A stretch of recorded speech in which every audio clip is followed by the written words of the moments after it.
Scholars, today for our read aloud, we're going to read the book, The Good Egg.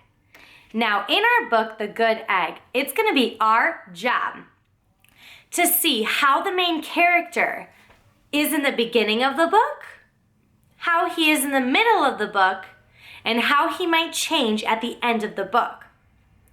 In every story that we read, scholars, there's a beginning, middle, and end. There's also a main character in every story that we read. Now, the main characters in our stories sometimes might change throughout the story. In the beginning of the story, they might be one way. Then something happens in the middle of the story that might make them change. And then at the end of the story, we see how they are different from the beginning of the story and the middle of the story.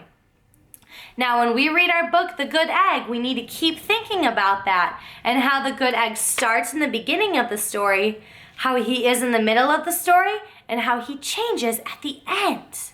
The only way we can find that out is if we start reading. So let's get reading our book, The Good Egg.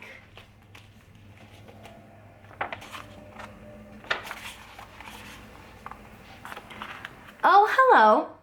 I was just rescuing this cat. Know why? Because I'm a good egg. A very good egg. It's true.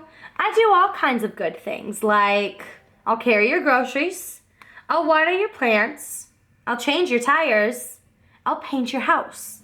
If you need anything help whatsoever, I'm your egg.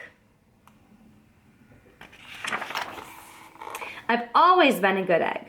It's been this way from the start, even in my earliest days, back at the store.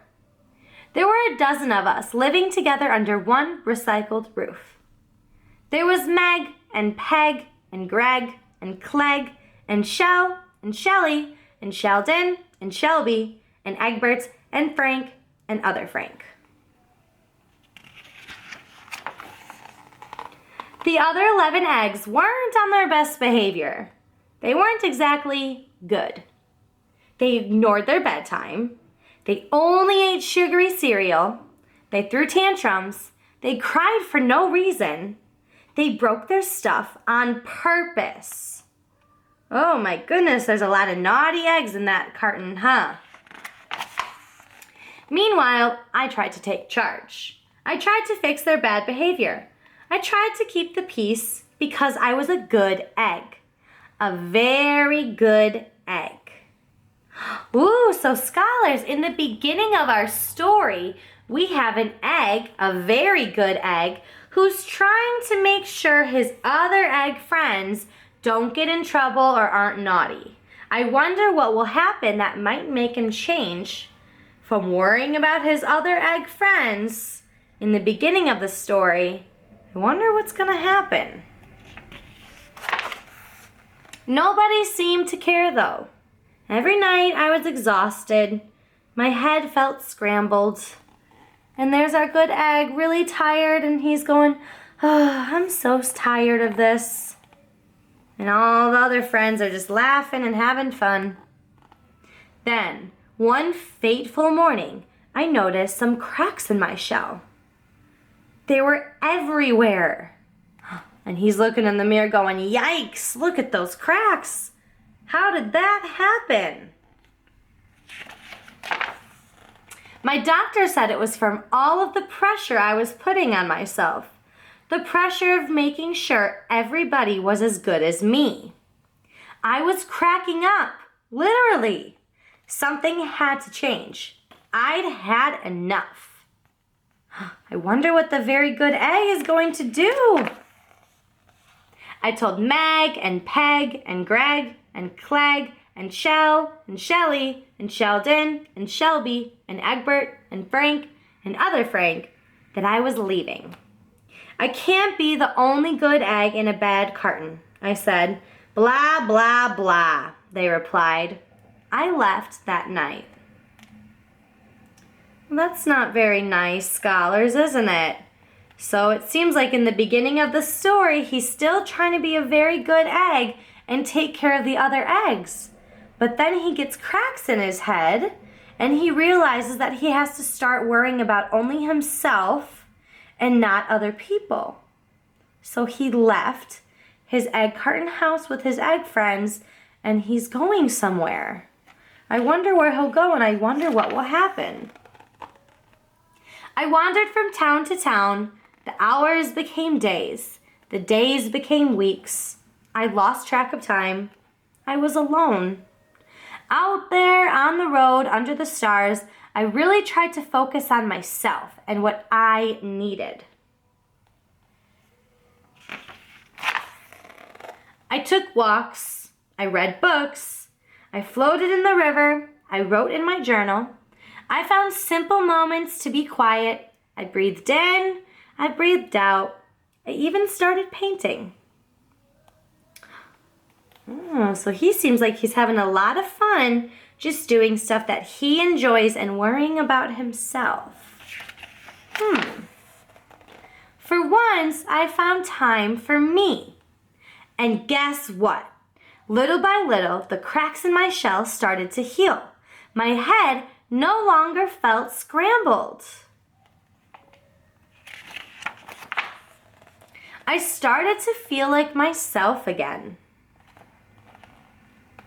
And there he is, taking care of himself, just relaxing, taking deep breaths, just like we do in class when we get upset, scholars. But he's being goofy and putting rocks on his head, silly egg. So I've made a big decision. I'm returning to my old carton and my friends. Besides, I'm kind of lonely out here. This time I know what I need to do. I'll try not to worry so much. I'll be good to my fellow eggs while also being good to myself. So he's gonna go back to the carton, but this time he's a different egg. He knows that he has to take time to worry about himself and not other people as much, and kind of let them be who they are so he can be who he is. Here we go. And there he is, walking back into his home. Everybody missed me. I missed them too. They have a sign saying, "Welcome home." Oh, they look so happy. Hello, Meg. Howdy, Peg. Hey, Greg. Greetings, Clegg. What's up, Shell? Hola, Shelly. Heyo, Sheldon. Hi, Shelby. Good day, Egbert. What's happening, Frank? Howdy do, other Frank. Sure, every once in a while, somebody's still a little bit bad. But it's not like before. Here's what I realized. The other eggs aren't perfect, and I don't have to be either. I'm okay with that. Yep, the old carton is back together. We're a solid dozen again. It's good to be home. Wow, scholars, what a fun book that we just read. So when we were reading our book, The Good Egg, we learned that our main character was this egg right here. And this egg was a very good egg. And he lived in a carton with some other friends. But these friends weren't good eggs. And they were naughty, and they broke things, and they ate nasty food, and they just weren't very nice. And our good egg was really trying to help them turn into good eggs and learn how to be responsible. And he was worrying way too much about all the other eggs, and he forgot to take care of himself. So then in the middle of the story, he started to get cracks on his head. He goes to the doctor, and the doctor says, "You're just putting too much pressure on yourself. And you really need to take care of yourself and not worry about what other people think or what other people do." So then he leaves and he changes somehow. And that's what I want you to tell me. I want you to think about what he does to change so he learns to worry about just himself and not other people all the time. What does our good egg do to take care of himself so he can change? And how is he different from the beginning of our story to the end of the story?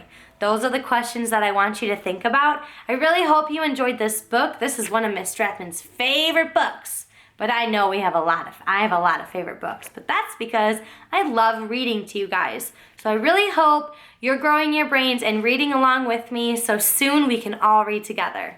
Bye, scholars.